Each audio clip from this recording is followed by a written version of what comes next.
Martino. Sa vulgarisation est d'une grande clarté. La controverse adore Richard. C'est comme ça.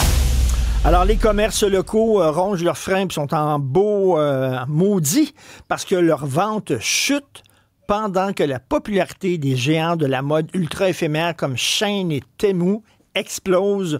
On va en parler avec M. Damien Silès, directeur général du Conseil québécois du commerce de détail. Bonjour, M. Silès. Bonjour, M. Martineau. Alors, bien, c'est très simple. La solution est simple. Vendez des trucs cheap.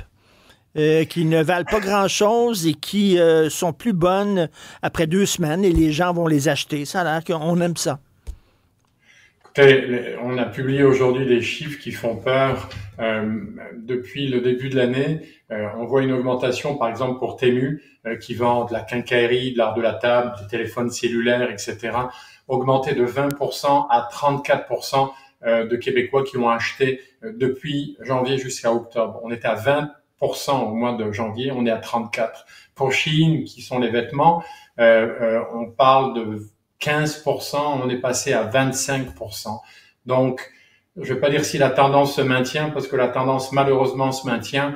Je pense qu'on va vivre ce qu'on vit actuellement en Europe et en France dans quelques mois.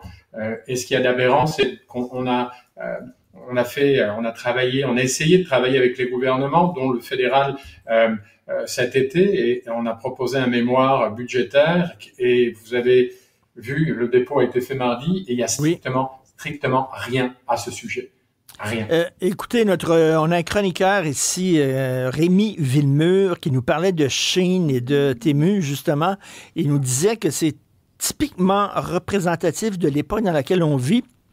Il me disait, lui, ses parents, ses grands-parents, et moi aussi, je me reconnais là-dedans, ils aimaient acheter des choses qui étaient payées un peu plus cher, mais ça durait longtemps. Ils achetaient un chandail, et mon Dieu, leur chandail pouvait durer 20 ans. Ils pouvaient le porter pendant 20 ans.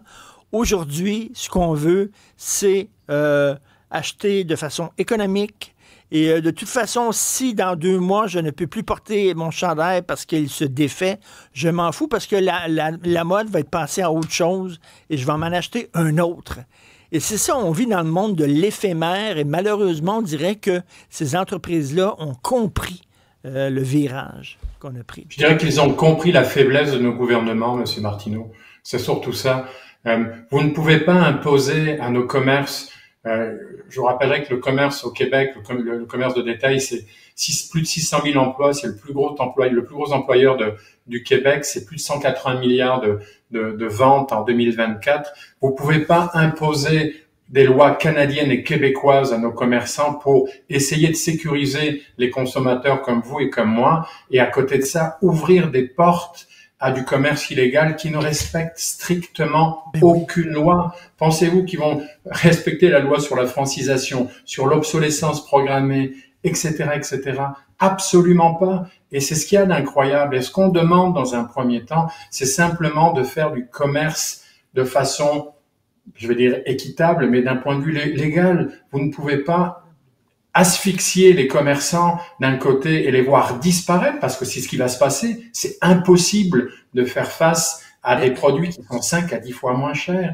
Et à côté de ça, laisser de façon libre et sans aucun contrôle des centaines de milliers de produits qui débarquent à chaque jour au Canada, voire le Québec. Et c'est ce qu'on essaye de demander. C'est simplement de respecter les lois. Et actuellement, c'est rien. Et vous savez, on est en guerre avec nos voisins, on essaie de trouver des solutions sur les tarifs douaniers, et pendant ce temps, les portes sont ouvertes des 2 côtés du Canada, ouest et est, et les Chinois ont compris avec, comme vous disiez, avec leur marketing agressif qui est complètement fou, 7300 nouveaux produits par jour, 7300 nouveaux produits par jour. Pensez-vous un instant qu'ils ont un bureau de design, l'ensemble des commerces que je visite qui sont en production s'arrachent les cheveux. En 2 jours, leurs produits sont copiés, et pas uniquement le produit, mais le logo. Ils vont sur leur site, ils copient les photos, ils enlèvent la tête des mannequins, etc. Et vous ne pouvez pas les attaquer en justice. Pourquoi? Parce que ce sont des plateformes numériques. Bien justement, M. Silès, vous avez parfaitement raison, ce que vous dites. Mais malheureusement, on dirait que nos gouvernements ont totalement baissé les bras face aux plateformes numériques, que ce soit Pornhub, que ce soit Facebook, que ce soit chaîne ou n'importe quoi, on dirait, ah, c'est sur le numérique, c'est sur Internet, on ne peut malheureusement rien faire. Mais pourquoi on a des gouvernements alors s'ils ne peuvent pas nous protéger? Et si justement ils imposent des lois seulement aux commerces locaux, alors que les commerces étrangers, eux, non, peuvent se soustraire à ces lois-là? C'est complètement délirant. Vous avez tout à fait raison, et le meilleur exemple pour confirmer ce que vous dites, c'est que hier, le gouvernement français a décidé de suspendre Shein. C'est 19 millions de visites par mois en France. Le gouvernement a décidé de suspendre Shein. Aujourd'hui, ce même gouvernement a décidé de contrôler l'ensemble des arrivées, des centaines de milliers de colis en France pour contrôler qu'est-ce qu'ils envoyaient. La majorité de ces produits ne respectent ni les lois européennes, ni les lois françaises de sécurité, ok? Et ce sont des centaines de milliers de colis par jour. Nous vivons exactement la même chose ici,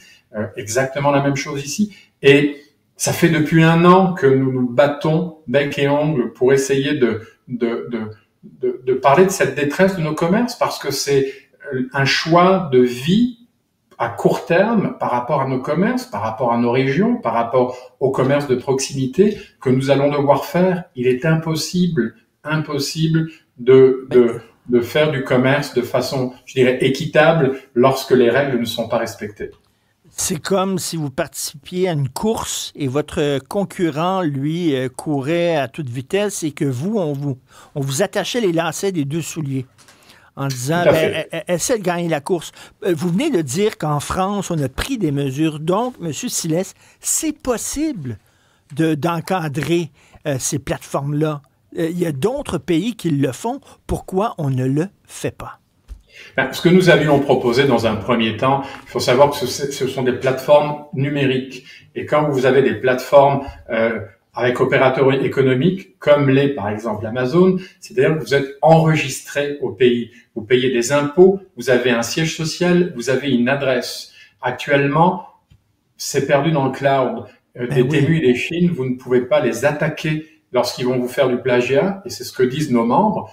On aurait les moyens pour certains de les attaquer. C'est impossible. Attaquer qui, où, quand? Donc, ce qu'on demande simplement, et ça on peut le faire, c'est qu'on impose à ces plateformes d'être enregistrées au Canada, d'avoir un numéro d'entreprise, et à partir de ça, d'être capable de les poursuivre. Actuellement, on n'est pas capable de le faire. Et c'est la première des choses à faire, et on ne voit aucun résultat par rapport à ça. Et si le gouvernement est impuissant, il ne peut rien faire, ben qu'est-ce qu'il fait là? D'abord, pourquoi on lui envoie tant de taxes et d'impôts s'il ne peut rien faire? Et je trouve ça hallucinant. Et je suis très déçu, parce que c'est souvent les jeunes qui utilisent ces plateformes-là, Shein et l'autre, Temu, oui. Et je suis déçu parce que les jeunes se disent... Ah, nous autres, on est plus écolos que vous. Nous, on est plus bienveillants, on est plus ouverts sur le monde. Ah oui? Vous achetez des trucs qui viennent par bateau de Chine. Vous vous foutez totalement combien sont payés les employés qui fabriquent ces produits-là, parce que vous, tout ce qui vous intéresse, c'est que ça coûte pas cher. Il faut aussi dire aux gens, écoutez... essayer d'acheter, de consommer de façon éthique. Bon Dieu. Les sondages et les enquêtes qui ont été faites, en effet, confirment ce que vous dites. La génération Z, les 18-25 ans, sont les premiers acheteurs de ces produits. Et vous avez raison, parce que c'est eux qui étaient pro-environnement, développement durable. Et à côté de ça, on se retrouve avec des chiffres incroyables au niveau d'achat sur ces plateformes. Et on m'a dit, et ça peut être peut-être intéressant de prendre, mais c'est une façon de prouver, vous savez, ces générations n'ont pas forcément un avenir positif, pas de retraite, système de santé qui va être compliqué lorsqu'ils sont âgés, difficile d'acheter une maison, etc. Et que ça leur donne à court terme peut-être la possibilité d'avoir un pouvoir d'achat et d'être capable d'exister. Et vous savez qu'on vit beaucoup avec... mais on essaie de trouver une solution à cette question, une réponse à cette question, mais c'est vraiment apeurant parce que les plateformes connaissent leur public et donc sont capables justement c'est une espèce de spirale sans fin, de les alimenter par des jeux, par des gains, etc. sur les réseaux sociaux, et d'amplifier encore de plus en plus cette vente. Vous savez, quand ils ont décidé de venir cet été sur Sainte-Catherine, je recevais des courriels de présidents de compagnies, de grandes marques que vous connaissez québécoises, qui me disaient c'est terrifiant de voir ça dans la rue. Les gens qui attendaient, qui étaient contents de voir ces produits, et qui étaient en général cette génération, parce que on ne sait pas comment les commerces ne peuvent pas agir seuls, et il y a rien. Pour l'instant, on peut pas faire grand-chose, malheureusement. Mais Alexandre, justement, c'est décevant de voir que les jeunes se ruent sur ces plateformes-là.